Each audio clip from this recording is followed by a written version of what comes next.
Hello students, welcome on our channel Divyashree physics. तो आज से हम 11th क्लास की फिजिक्स स्टार्ट करते हैं। फर्स्ट यूनिट की वीडियोस ऑलरेडी हमारे चैनल पे अपलोडेड है, जिसका लिंक डिस्क्रिप्शन में और कमेंट सेक्शन में मिल जाएगा। तो हम स्टार्ट करते हैं यूनिट नंबर 2 से, जो है काइनेमैटिक्स। अब काइनेमैटिक्स के अंदर सबसे फर्स्ट टॉपिक जो हम स्टडी करेंगे वो होगा वेक्टर। वेक्टर को स्टडी करने से पहले हमें ये पता होना चाहिए काइनेमैटिक्स क्या होती है। अब कोई भी बॉडी है वो या रेस्ट में होगी या मोशन में होगी। तो इस टर्म को स्टडी करने के लिए फिजिक्स के अंदर हम 3 ब्रांचेस लेते हैं। वो कौन कौन सी होगी? स्टैटिक्स, सेकंड होगी काइनेमैटिक्स और थर्ड होगी डायनामिक्स। जो स्टैटिक है इसका मतलब कि बॉडी इक्विलिब्रियम के अंदर है। मींस जैसे ये मार्कर ही है, ठीक है। इस मार्कर को हम 2 जगह से पकड़ के पुल करते हैं। यहां से पकड़ के पुल किया, अगर मैं इस हैंड से कम फोर्स लगाती हूँ, यहां से ज्यादा लगाती हूँ, मार्कर उस तरफ जाएगा। लेकिन अगर यहां से जोर ज्यादा लगा, यहां से इसको कम फोर्स लगा, तो ये इस तरफ मूव करेगा। बट अगर हम दोनों साइड से इक्वली पुल कर रहे हैं तो ये कहीं पर भी मूव नहीं करेगा। मतलब इस पर फोर्स भी लग रहा है लेकिन ये फिर भी मोशन में नहीं है, इक्विलिब्रियम के अंदर है। तो वो होता है स्टैटिक्स। मतलब स्टैटिक्स के अंदर वो सभी फिनोमिनाज पढ़ेंगे स्टैटिक ब्रांच के अंदर जहां पे बॉडी के ऊपर फोर्स तो लग रहा होगा बट फिर भी वो बॉडी मूव नहीं कर रही होगी, वो इक्विलिब्रियम के अंदर होगी। मींस उस बॉडी के ऊपर बहुत सारे फोर्सेस एक्ट करेंगे बट उन सभी फोर्सेस का जब हम सम करेंगे वो कितना आएगा? 0 आएगा। जैसे हमने इसको इस साइड भी पुल किया और इस साइड भी, तो अगर इस साइड के फोर्स को पॉजिटिव लेते तो इस साइड का फोर्स क्या हो जाएगा? नेगेटिव, और दोनों का टोटल 0। ठीक है, तो वो होगा स्टैटिक। इसके अंदर बॉडी मोशन में तो होगी बट वो किस वजह से मोशन में है, जो उसका रीजन होगा या उसका जो कोज होगा उसको हम नहीं लेंगे, उसको हम कंसीडर नहीं करेंगे। मीन काइनेमैटिक्स के अंदर उन सारी मोशन को डील करते हैं जिसके अंदर बॉडी मूव तो कर रही है बट इसको मूव कौन करवा रहा है? इस जैसे मैं मूव करवा रहा हूं तो इसके अंदर ये जो मैं फोर्स लगा रहा हूं, इस काइनेमैटिक्स के अंदर मेरे फोर्स को हम कंसीडर ही नहीं करेंगे, कोई वैल्यू नहीं है। सिर्फ बॉडी की मोशन ऑब्जर्व करते हैं, ना कि उसके कोज को, कि उसको कौन मोशन में लेकर आ रहा है, कैसे मोशन में लेकर आ रहा है। तो इसमें हम फोर्स को इंक्लूड नहीं करते। बट डायनामिक्स के अंदर बॉडी मोशन में भी होती है और इसके कोज को भी लेते हैं। कोज मतलब इसके फोर्स को भी हम कंसीडर करते हैं कि ये जो बॉडी है ये मोशन में क्यों है, कौन इसको मोशन में लेकर आ रहा है, कौन इसका अपोज कर रहा है। तो इसकी मोशन के कोज को भी हम कंसीडर करते हैं। तो वो कौन सी ब्रांच होगी? डायनामिक्स होगी। अब इस यूनिट के अंदर हम स्टडी करेंगे काइनेमैटिक्स। अब काइनेमैटिक्स को स्टडी करने से पहले हम देखते हैं कि जो क्वांटिटी होती है, कोई भी टर्म है उसको हम 2 वे में डिफाइन करते हैं। या तो वो होगी स्केलर या होगी वो वेक्टर।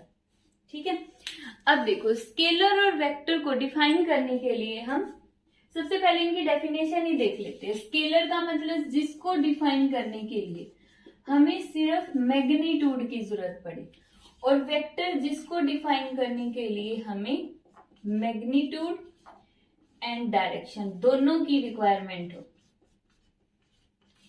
दोनों की ही रिक्वायरमेंट होगी, उसको हम क्या बोलेंगे? Vector quantity. जैसे मान लेते हैं कि ये हमारा घर हो गया, ठीक है, ये घर है और यहां से ये मार्केट है। ठीक है, सिंपली घर से मार्केट जाने का रास्ता ये है। यहां से हम गए घूम फिर के, क्योंकि ऐसे ही होता है जब भी मार्केट में जाते हैं, ऐसे ऐसे टर्न लेते जाते हैं। कहीं पर ट्रैफिक आएगा, कहीं पर किसी की शॉप होगी, कहीं पर किसी का घर होगा, कहीं पर कुछ होगा, तो उसकी वजह से हमें ऐसे ऐसे टर्न लेने पड़ेंगे। ठीक है, तो जो स्केलर क्वांटिटी है इसके अंदर तो सिर्फ ये मायने रखिएगा कि हम घर से निकले और मार्केट में पहुंच गए और हमने कितना डिस्टेंस कवर किया है, ठीक है। और वेक्टर क्वांटिटी के अंदर डायरेक्शन भी मायने रखती है। डायरेक्शन का मतलब, डायरेक्शन मीन हम किस डायरेक्शन से गए, क्या हमने यही वाला रास्ता लिया है या शॉर्टकट ले लिया, कि जैसे हमने घर से सीधा ये वाला शॉर्टकट ले लिया, मार्केट हम बीच से, शहर सिटी के बीच से गए नहीं, हम बाहर से राउंड लगा के मार्केट के अंदर चले गए। तो इसके अंदर वेक्टर क्वांटिटीज में ये वाली डायरेक्शन पूछी जाएगी कि कहाँ से गए हो। अब इसको समझ में नहीं आया होगा तो इसको हम समझने के लिए एक टर्म लेते हैं, डिस्टेंस और डिस्प्लेसमेंट। डिस्टेंस और डिस्प्लेसमेंट। जो डिस्टेंस होती है, डिस्टेंस का मतलब होगा टोटल पाथ, टोटल पाथ, और डिस्प्लेसमेंट का मतलब शॉर्टेस्ट पाथ। डिस्प्लेसमेंट का मतलब शॉर्टेस्ट पाथ, छोटे से छोटा रास्ता। अब इनमें से देखो डिस्टेंस कौन सी होगी और डिस्प्लेसमेंट कौन सी होगी। डिस्टेंस तो ये हो गई टोटल पाथ कि उसने ये वाला कवर किया, ये डिस्टेंस आ गई, ये भी डिस्टेंस है। ये नहीं कि ये नीचे वाला पाथ जो पाथ नंबर 2 है इसमें डिस्टेंस नहीं है, डिस्टेंस दोनों में है, 1 में भी 2 में भी, ठीक है।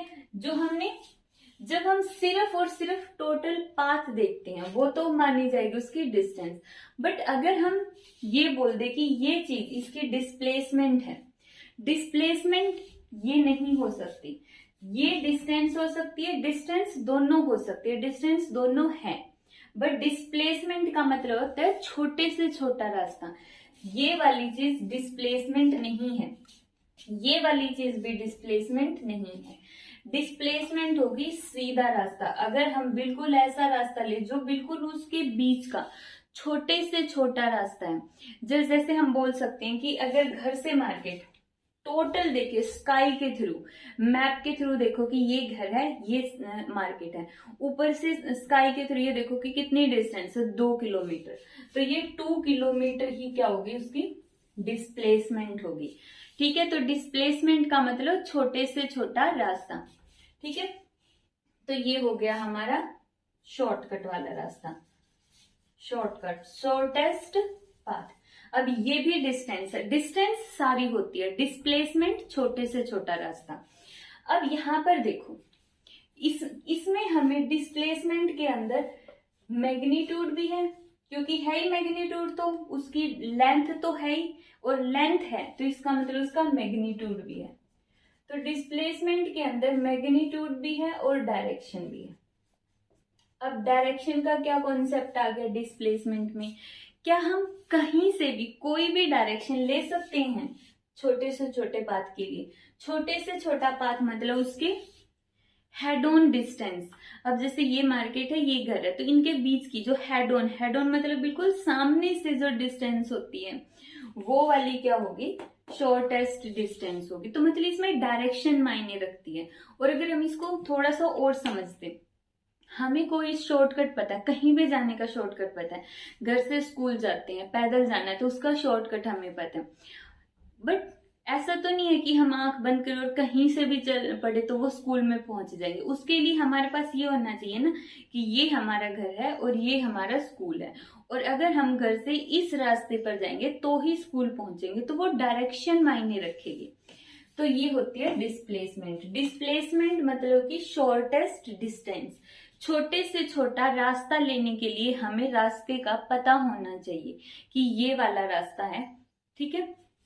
लेकिन डिस्टेंस क्या, अब अगर हम डिस्टेंस कवर करें तो घूम फिर के स्कूल पहुंचे जाएंगे, चाहे पूरा सिटी क्रॉस करके घूमते रहो, कभी ना कभी स्कूल पहुंच ही जाएंगे, ठीक है। तो डिस्टेंस के अंदर डायरेक्शन मायने नहीं रखती, लेकिन डिस्प्लेसमेंट में डायरेक्शन मायने रखती है। तो जो स्केलर क्वांटिटीज होती है, स्केलर क्वांटिटीज मतलब जिसमें सिर्फ मैग्नीट्यूड होगा, मतलब जिसमें सिर्फ एक नंबर होगा, लेकिन जो वेक्टर होती है उसमें डायरेक्शन भी काउंट हो जाएगी कि डायरेक्शन भी है उसकी कुछ ना कुछ। फॉर एग्जाम्पल अगर हम बोल देते कि एक बाइक है, ठीक है, वो 90 किलोमीटर पर आवर से चल रही है। हमने क्या कहा कि एक बाइक है और वो 90 किलोमीटर पर आवर से चल रही है। तो बताओ, दो टर्म होती है, एक होती है स्पीड और एक होती है वेलोसिटी। देखो, स्केलर के अंदर डिस्टेंस आ गई और वेक्टर के अंदर आ गई डिस्प्लेसमेंट। तो इसी तरह स्पीड और वेलोसिटी में से एक क्या होती है, स्केलर क्वांटिटी, और एक होती है वेक्टर क्वांटिटी। अब हमने बोला है कि सिर्फ बाइक की स्पीड कितनी है, 90 किलोमीटर पर आवर। तो ये उसकी स्पीड है, ये उसकी क्या है, स्पीड है। हमने ये तो बताया ही नहीं कि जो बाइक है वो कहाँ पे मूव कर रही है, वो ईस्ट में जा रही है, वेस्ट में जा रही है, नॉर्थ में जा रही है, साउथ में जा रही है। हमने डायरेक्शन नहीं बताई कि वो मार्केट की तरफ जा रही है, स्कूल की तरफ जा रही है, कहाँ पे जा रही है बाइक, नहीं पता। तो जब तक हमें डायरेक्शन नहीं पता तो वो जो स्पीड है, वो उसकी जो मोशन की मेजरमेंट होगी वो स्पीड रहेगी। लेकिन जैसे ही मैंने बोल दिया 90 kilometre per hour toward east, तो यही 90 किलोमीटर पर आवर बन गई उसकी वेलोसिटी।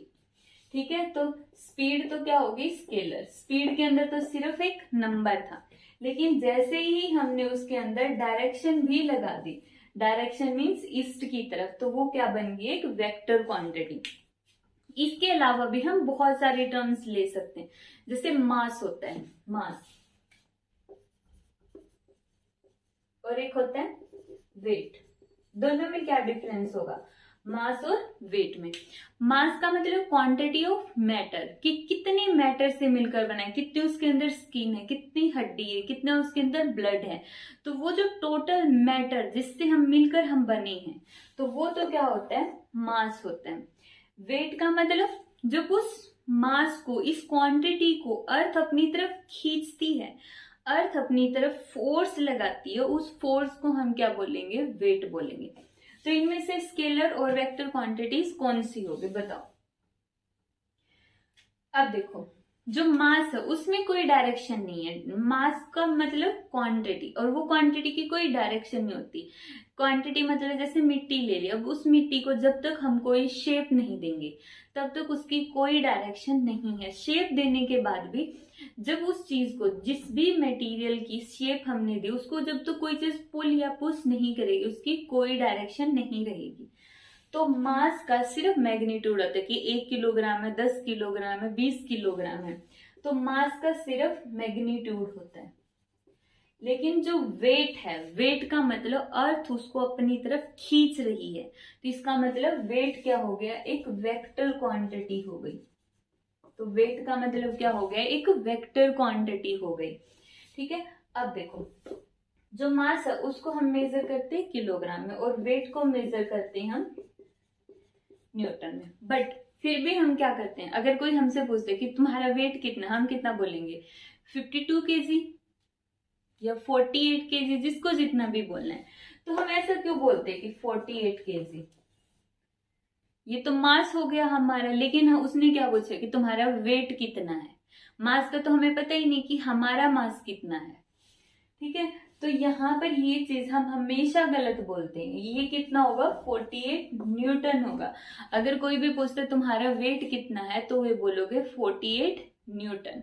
अगर हम किसी शॉपकीपर के पास जाते कि हमें गुड़ चाहिए, शुगर चाहिए, कुछ भी चीज चाहिए, तो वहां पे बोलेंगे हमें 1 किलोग्राम शुगर दे दो, या 1 किलोग्राम 2 किलोग्राम ये चीज दे दो। वहां पे हमें, हमारे लिए मास मायने रखते हैं।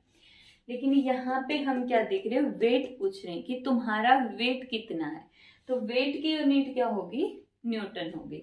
तो यहाँ पर हमारे पास दो टाइप की क्वांटिटीज है, स्केलर क्वांटिटी और वेक्टर क्वांटिटी। जो 11th 12th के सिलेबस में वो ये दो ही क्वांटिटीज होती है।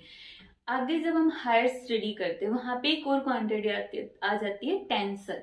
टेंसर, TENSOR, टेंसर मतलब उस क्वांटिटी की हर डायरेक्शन में अलग अलग वैल्यू। जैसे ये क्वांटिटी होगी, नीचे की साइड अलग वैल्यू, लेफ्ट में अलग है, राइट में अलग है, लेफ्ट राइट में अलग होगी, यहाँ पे भी लेफ्ट में अलग होगी, राइट में अलग होगी। तो जब एक ही क्वांटिटी की हर एक डायरेक्शन में अलग अलग वैल्यूज हो, उसको हम बोलते हैं टेंसर क्वांटिटी।